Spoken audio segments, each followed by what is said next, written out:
Hello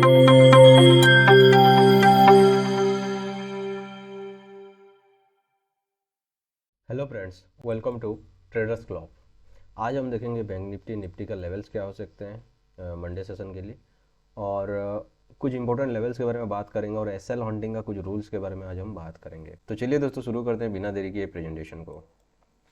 तो अगर हम यहाँ पे मार्केट को देखेंगे तो डेली चार्ट का अगर व्यू देखेंगे तो मार्केट यहाँ पे कहीं ना कहीं क्या होता है, यहाँ पे एक सपोर्ट जोन के आसपास है, जहाँ पे कि मार्केट ने रिवर्सल लेने की कोशिश कर रहा है। लेकिन इसके बाद जो इंपॉर्टेंट रेजिस्टेंस यहाँ पे आ रहा है आपका, ये जोन पे आ रहा है। ये जो जोन है, बड़ा सा कैंडल जो फॉर्म हुआ था, ये 44,800 के लेवल्स में ये जोन हमें देखने के लिए मिलेगा। और यहाँ पे टोटली ये जोन को जब भी ब्रेक करता है मार्केट, देखिए यहाँ पे क्या रॉकेट के जैसे भागा था। तो ये डेली चार्ट में अभी हम क्या करेंगे, अभी जैसे कि 360 का लेवल्स यहाँ पे हमारे पास है, तो ऊपर तरफ रेजिस्टेंस हमारे पास अभी भी और 500 450 पॉइंट के यहाँ पे डिफरेंस में है। तो हम यहाँ पे क्या करेंगे, हमारा जो इंपॉर्टेंट लेवल्स होने वाला है ये रहेगा हमारा 44,800 के आसपास। तो अभी हमारे पास अभी 400-500 पॉइंट का यहाँ पे स्पेस बाकी है। तो अगर हमें बाइंग का मौका मिलता है तो हम लोग अच्छा क्वांटिटी में हम लोग बाय कर सकते हैं। सेलिंग की तरफ जहाँ पे जाएंगे तो सेलिंग की तरफ यहाँ पे अगर हम देखेंगे तो मार्केट सेलिंग की तरफ अगर हम देखेंगे तो सेलिंग की तरफ यहाँ पे मार्केट ये सपोर्ट जोन को जब तक नहीं तोड़ता है, इसके नीचे ऐसे सस्टेन नहीं करता, तो मार्केट यहाँ पे ज़्यादा नीचे जाने की चांसेस है बोल के हम लोग नहीं सोचेंगे। तो ये हो गया हमारा market view for the daily charts. तो डेली चार्ट्स को देखिए हम लोग ये व्यू बना दिए। अब आते हैं हम लोग 15 मिनट के चार्ट में कि 15 मिनट में कहाँ पे क्या हो सकता है, क्या नहीं हो सकता है, मार्केट ने क्या बिहेव किया है। तो अगर हम 15 मिनट्स का चार्ट को देखेंगे तो मार्केट यहाँ पे क्या है, एक इंपॉर्टेंट रेजिस्टेंस की तरह ये टोटली जोन को यहाँ पे ये बिहेव कर रहा है। ठीक है, ये हमारा हो जाएगा आपका टोटली एक रेजिस्टेंस जोन के आसपास है, और नीचे तरफ कहीं ना कहीं यहाँ पे मार्केट सपोर्ट लेने की कोशिश कर रहा है। अब देखिए एसएल हंटिंग का रूल क्या बोलता है। एसएल हंटिंग का रूल बोलता है कि जहाँ पे नॉर्मल रिटेलर हमारे जैसे छोटे बड़े छोटे लोगों को जिस जहाँ पे दिखता है कि मार्केट यहाँ पे ब्रेकआउट देने वाला है, मार्केट यहाँ पे ब्रेकडाउन देने वाला है, तो उसी केस में हम क्या करेंगे, वहाँ पे हमें मार्केट को थोड़ा सा सेल करने की कोशिश करना चाहिए।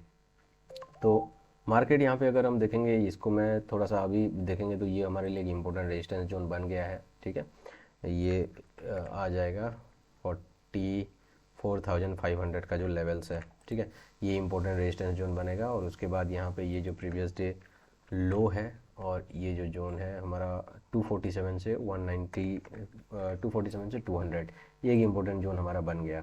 अब यहाँ पे इसको हम थोड़ा सा 3 मिनट में के चार्ट में कन्वर्ट करेंगे, और एसएल हंटिंग जो होता है हमारा 3 मिनट्स के चार्ट में ही होना चाहिए। तो अब देखिए यहाँ पे मार्केट में क्या हुआ है। अगर हम यहाँ पे बायर सेलर्स को पहचानने की कोशिश करेंगे तो यहाँ पे हमें दिखेगा नहीं, क्यों? क्योंकि मार्केट ने यहाँ पे बायर्स का भी एसएल खाया है और सेलर्स का भी एसएल खाया है। कैसे? तो यहाँ पे देखिए, मार्केट पहले क्या हुआ, यहाँ पे आया, इस तरफ जैसे गया, तो यहाँ पे जो लोग बाय किए होंगे उनको यहाँ पे प्रॉफिट हुआ। प्रॉफिट होने के बाद ये जो सेम डे हाई को जब ब्रेक किया, तो सब लोग सोचेंगे कि मार्केट बहुत ऊपर जाएगा, ये रिटेस्ट करेगा फिर ऊपर जाएगा। बट ऐसा कुछ हुआ नहीं मार्केट में। आप देखिए सेम डे हाई को ब्रेक किया, मार्केट ने 500 का भी लेवल्स को यहाँ पे ब्रेक किया, जो कि तुम्हारा आपका है 44,500 का लेवल्स यहाँ पे होता है, वो साइकोलॉजिकल लेवल्स माना जाता है। उसी को भी ब्रेक करने की कोशिश किया, और मार्केट देखिए धड़ाक से गिरा। अब ये जो मूव हुआ, ये मूव क्यों हुआ, इतना फास्ट क्यों हुआ? मार्केट को अगर नीचे जाना ही था तो ऊपर क्यों गया? अब देखिए यहाँ पे जो लोग सेल किए उनका स्टॉप लॉस क्या होगा, ऊपर तरफ होगा, तो उनका स्टॉप लॉस मार्केट यहीं पे कहीं पे खाया। अब बहुत सारे लोग क्या होते हैं, यहाँ पे साइकोलॉजिकल लेवल जो होता है 44,500, इसी के ऊपर एसएल देते हैं, तो मार्केट ने यहीं पे भी गया। अब यहाँ पे क्या हुआ, जो सेलर्स का एसएल था वहाँ पे गया। अब इतना बड़ा बड़ा कैंडल जब बना के मार्केट ऊपर जा रहा था, सेम डे हाई को भी टूटा, तो यहाँ पे क्या होता है, नॉर्मल रिटेलर का साइकोलॉजी होता है कि यहाँ पे मार्केट ऊपर जाएगा। अब देखिए इसको ऊपर जाना नहीं है, इसकी आपको स्टॉप लॉस को खाना है, इसीलिए इतना बड़ा मूव कुछ ही सेकंड में ये दे दिया, और यहाँ पे मार्केट में सीधा सीधा नीचे गिरा। अब देखिए यहाँ पे जब मार्केट नीचे गिरा तो सेम डे लो के आसपास आया, फिर यहाँ पे कंसोलिडेशन किया, ये छोटा बड़ा रेड कैंडल बना के यहाँ पे मार्केट कंसोलिडेट किया। फिर यहाँ पे क्या किया, यहाँ पे मार्केट, यहाँ पे जो सेलर्स थे, ये सेलर्स लोगों का फिर प्रॉफिट लेने के लिए ऊपर चला गया।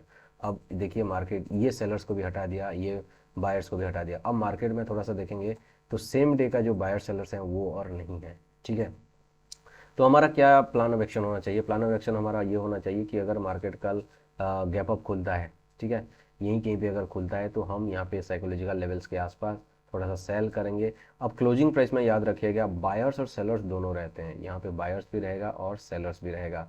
तो यहाँ पे जब गैप अप खुलेगा तो बायर्स बहुत प्रॉफिट में होंगे और सेलर्स लोगों का एसएल चला जाएगा। और इनका यहाँ पे जो बायर्स जो प्रॉफिट को किया है, इसका प्रॉफिट को कम करने के लिए मार्केट नीचे आएगा। याद रखिएगा, मार्केट कभी किसी का क्या उन कहाँ पे स्टॉप लॉस रखा है, ठीक है। तो बायर्स का स्टॉप लॉस को खाने के लिए भी मार्केट क्या होगा, वहाँ पे नीचे आएगा। अब मान के चलिए बहुत बड़ा अगर गैप अप हो जाता है तो दिक्कत है, बहुत बड़ा गैप अप होता है तो हम ये जो बायर्स है यहाँ पे इसका 50% को यहाँ पे कंसिडर करते हैं, ठीक है। तो हमारा नॉर्मल व्यू क्या रहेगा, अगर यहाँ पे गैप अप खुला तो ये ऊपर जाएगा, यहाँ पे ऐसा लॉन्टिंग होगा, फिर क्लोजिंग प्राइस पे यहाँ पे ऐसे लॉन्टिंग करके फिर मार्केट ऊपर जा सकता है। तो ये मूव को हम पकड़ सकते हैं और ये वाला मूव को भी हम पकड़ सकते हैं। तो मार्केट खुलने के बाद एक्चुअल में पता चलता है कि किस तरफ कहाँ जाएगा। ये हमारा जो व्यू है ये कंडीशन के ऊपर है कि ऐसा होता है तो ऐसे होगा। अगर मार्केट यहीं पे कहीं पे खुल के और सीधा सीधा नीचे गिरने लगा तो हो सकता है यहाँ पे एक डब्ल्यू पैटर्न बना के फिर मार्केट नीचे यहाँ पे डब्ल्यू पैटर्न बनाएगा और मार्केट फिर ऊपर जा सकता है। अब यहाँ पे अगर मार्केट मान के चलिए यहीं किसी जोन में खुला तो आइदर ये रेंज का ब्रेकआउट होना चाहिए, ये रेंज का ब्रेकडाउन होना चाहिए, तभी मार्केट क्या होगा, अच्छे से बिहेव करेगा। अगर मार्केट यहीं किसी जोन के पे खुला प्रीवियस डे लो के आसपास या फिर 44,200 के आसपास, ये इंपॉर्टेंट सपोर्ट जोन है, यहाँ से मार्केट फिर रिवर्स कर सकता है। तो ये है important levels for the bank Nifty guys. आते हैं निफ्टी का डेली चार्ट में, और निफ्टी का डेली चार्ट अगर हम देखेंगे यहाँ पे ये कम्प्लीटली ये सपोर्ट जोन से मार्केट रिवर्सल किया है यहाँ पे, और 2-3 दिन हो गया मार्केट बहुत अच्छा मूव दिया है। अब यहाँ पे इसका जो नेक्स्ट रेजिस्टेंस लेवल है, ये लेवल है आपका 750 का लेवल्स, 19,750 का लेवल्स यहाँ पे एक इम्पोर्टेंट रोल प्ले करेगा।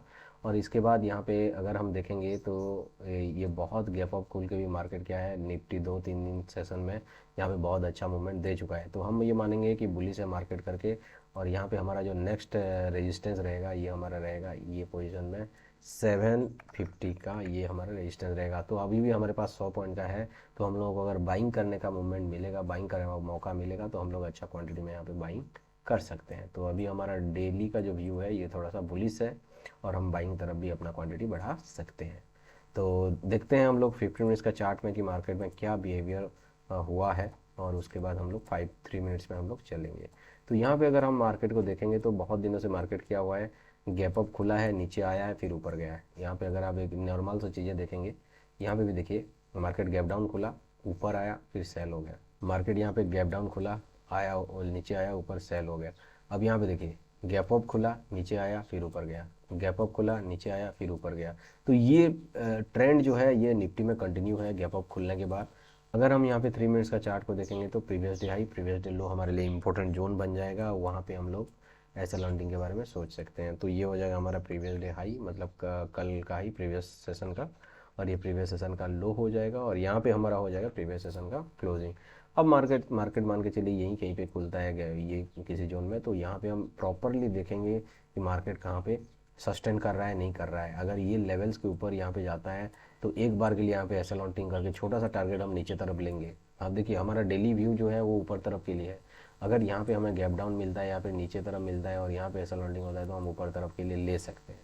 तो ऊपर तरफ के लिए जब लेंगे हमारा क्वांटिटी थोड़ा सा वो नॉर्मल क्वांटिटी हो सकता है, लेकिन जब नीचे तरफ के लिए हम लोग सेल करेंगे तो हमारा क्वांटिटी थोड़ा सा हाफ कर देने से भी बेटर है रिस्क मैनेजमेंट के हिसाब से। तो ट्रेंड के अगेंस्ट में हमें नहीं जाना है।